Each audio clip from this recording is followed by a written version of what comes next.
In Scripture, the right and the responsibility for self-defense and for the defense of other people that are charged to your care, that belongs to every man.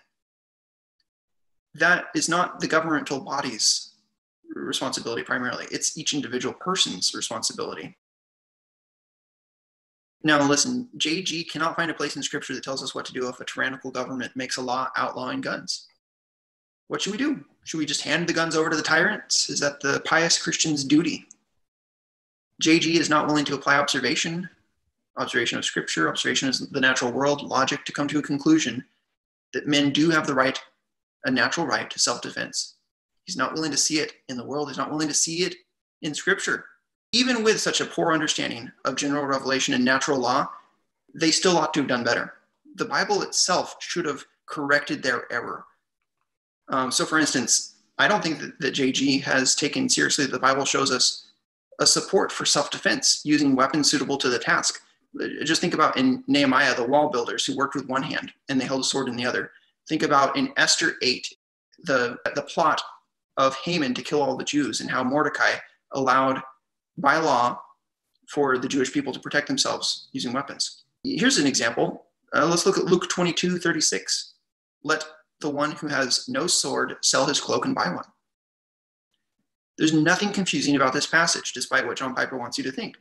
Jesus wants his followers to be ready to travel widely, and for such a task, common sense dictates that they need a money bag, they need a knapsack, and they need a sword. And so Jesus lists all three.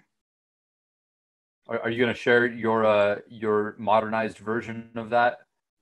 Well, let the man who has no handgun sell his PlayStation and buy one. Yes, I love that. Think about in the time of the Philistines and the time of King Saul, where the Philistines were prohibiting the Israelites from making weapons. And by this process, they oppressed the Israelites. It's just a common theme throughout Scripture that when you're not allowed to defend yourself with weapons, then you are being oppressed. In Scripture, the right and the responsibility for self-defense and for the defense of other people that are charged to your care, that belongs to every man. That is not the governmental body's responsibility primarily. It's each individual person's responsibility. And I can make the case for that from Scripture because you have situations where people justly went and used force to protect the lives of the innocent, to protect their own property, before there ever were governments. Individual rights predate government. Think about Abraham. He puts together an army of about 300 of his servants and goes and rescues his nephew, Lot, in Genesis 14. Or think about in Exodus 2. Moses goes and he protects the daughters of the priest of Midian because the shepherds were abusing them. Think about in the book of Judges. There was no formal government at that time, but the judges like Samson went out and used force to protect innocent life. There's any number of cases before there was a governmental structure where we can see from the Bible that you do have the right to defend yourself by the means that are necessary to defend yourself. And this principle goes all the way back to the Noahic covenant, Genesis 9:6. Whoever sheds the blood of man, by man shall his blood be shed, for God made man in his own image. And it's spelled out in the law of Moses. Think about Exodus 22. If a thief is found breaking in and is struck so that he dies, there shall be no blood guilt for him.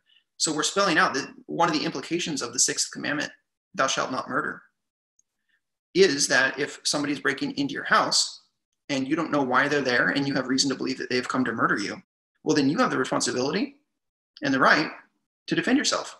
In God's eyes, the principle you shall not murder plays out with a homeowner being able to use deadly force to prevent a likely murder in progress.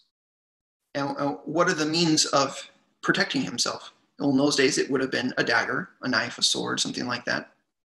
The means change depending on the situation. So in today's world, criminals have the ability to obtain guns. So how can I be prepared to defend my family, especially if I live in an unsafe area of the world? How could I be prepared if I didn't own a gun? A sword is a reasonable measure for self-protection in a world which swords are commonly used by lawbreakers. A handgun or a rifle is a completely reasonable measure of self-protection in a world where such equipment is available and could potentially be used to threaten a man.